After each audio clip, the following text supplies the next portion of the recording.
echar su corazón salvaje. Descubre infinidad de hechos que afligen e hieren el corazón.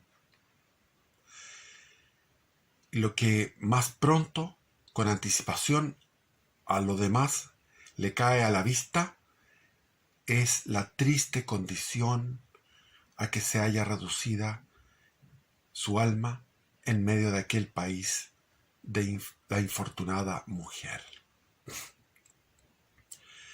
Y describe cómo es la mujer, cómo se decora su... Basta entrar una sola vez en casa de un indio para reconocer en sus esposas la imagen de la verdadera esclavitud, de la degradación de su bella naturaleza y del noble destino de la mujer. En realidad, la mujer india es esclava, o, cuando más, criada de su marido, comprada por él a su padre a precio convenido, destinada a trabajar mientras el hombre queda tendido en el umbral de su casa o anda en sus correrías en pos de sus sangrientos malones, que son pillaje, robo, destrucción, crímenes. Ella, en su buena como en su mala suerte, le sirve sin poder cautivar ese exclusivo querer y ese cariño por el que tanto suspira, y que ve partido entre otras esclavas del orgulloso amo. No tiene un amor exclusivo porque son polígamos. Degradada por la sensualidad, el alma del hombre, aquella alma que aún en un pecho ardoroso no podría corresponder al amor de una sola, se subdivide entre muchas, y para que quede compensada su inferioridad moral, que de aquella subdivisión de su afecto le resulta necesariamente, las rebaja, las humilla y las envilece.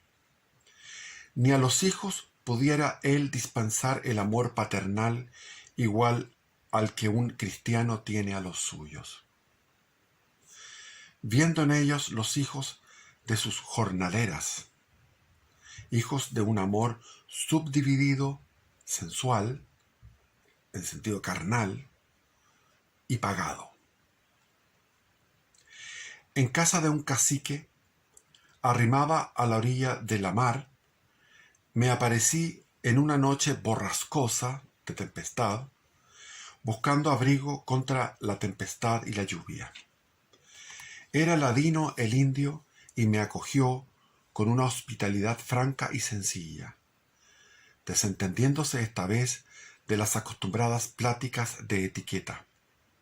Hizo prender fuego lo más pronto posible y en menos de un cuarto de hora me hallé sentado en el fogón de la casa con mi compañero de viaje, con 2 caciques que me asistían, un capitán de indios y otros 3 hombres. Agrupados alrededor del fuego y sumergidos en una espesa nube de humo, pronto se nos olvidó la intemperie del aire, a pesar de que rugía el furioso sur en la destrozada paja del hospitalario techo. Se animó la conversación sin saber de dónde venía el principio, unos fumando cigarros y otros secando sus empapados ponchos. Entretanto, se afanaba en aprontar la cena una bella mujer de ojos grandes, negros, fogosos, y con una cabellera que le descendía hasta la rodilla. Era la misma que se apresuró a traer leña cuando entramos y a encender lumbre, sin que alma viviente le ayudase en esta tarea.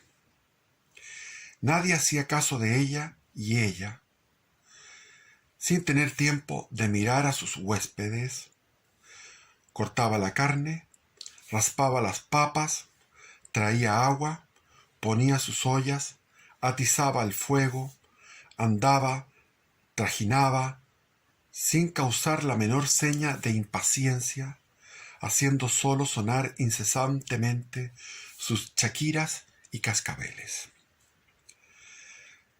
Sentado al lado del impasible y pensativo dueño de casa, le pregunté cuántas esposas tenía. Me contestó que solo una. Pregunté entonces si era cristiano. Entendió la pregunta el hombre y me contestó que no, y que si tenía una sola mujer era porque las mujeres costaban caro. Le habló. Vea usted, me dijo otro indio que me sirvió de intérprete. Vea si hay justicia. Nosotros no solo tenemos que pagar al tiempo de casarnos al padre 8, 10 y hasta 12 prendas. ¿Qué son las prendas? Las prendas son una vaca, un caballo, un poncho, un par de espuelas, un freno, etc. Esas son las prendas. Por la niña, porque son niñas, 13 años, 12 años. Sino que también otras 8 o 10 hemos de satisfacer a este mismo padre, a los hermanos y parientes de la mujer. Cuando ella muere, y si no lo hacemos, no dejan enterrar la muerta hasta que se pudra e incomodan al pobre marido que no se sabe qué hacerse. Es decir, la dejan en la puerta de la ruca que se pudra la mujer mientras no se paga lo que se convino, las prendas para el funeral común.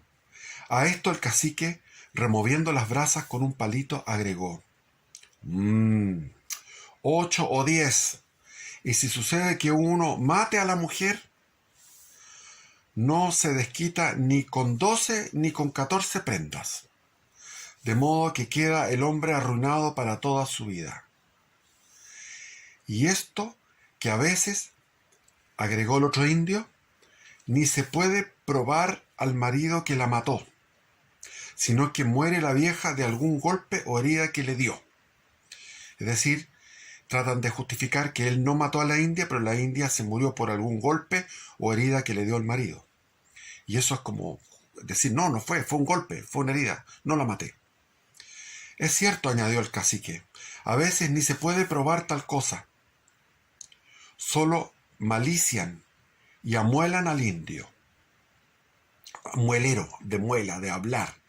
Malician, con malicia. Entre tanto seguía sirviéndonos la pobre mujer. Cuando se acabó la cena, fue el cacique el primero que se tendió en su catre de coligüe. Luego se acostaron los huéspedes y los de la casa, buscando cada cual el mejor lugar que había. El espacioso fuego iba desvaneciéndose en su luz incierta, echando de vez en cuando llamaradas que alumbraban las extrañas caras y los atléticos cuerpos de los indios tendidos en el suelo. Solo la india, con su desparramado pelo y sus hermosos ojos fijos en el suelo, quedaba todavía en pie, apoyando su diestra en la cabecera de la cama de su déspota marido. Un pudor y una modestia natural la detenía, la desvelaba y parecía obstar a que tomase su lugar acostumbrado, hasta que, apagado el fuego, un profundo sueño se apoderó de los viajeros. O sea, ella cuidó de que los viajeros se quedaran dormidos. Como consecuencia de aquel estado de sujeción y abatimiento en que se hallan las mujeres, sucede también que ellas viven casi enteramente excluidas del trato social. Ellas no son admitidas ni en los bailes ni en los juegos, ni a cualesquiera entretenimientos de hombres. Cuanto más se les permite verter lágrimas y levantar gritos de dolor en los entierros.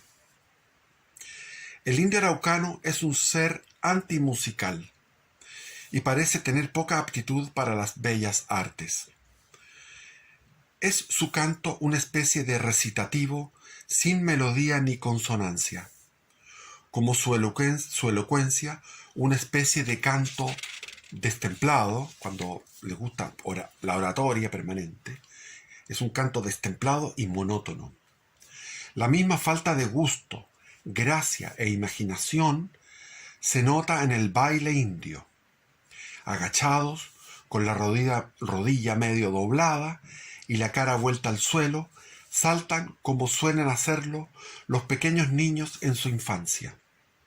El único instrumento que conocen es un cañuto que hacen de una planta silvestre y del cual sacan un sonido lúgubre de poca modulación y armonía.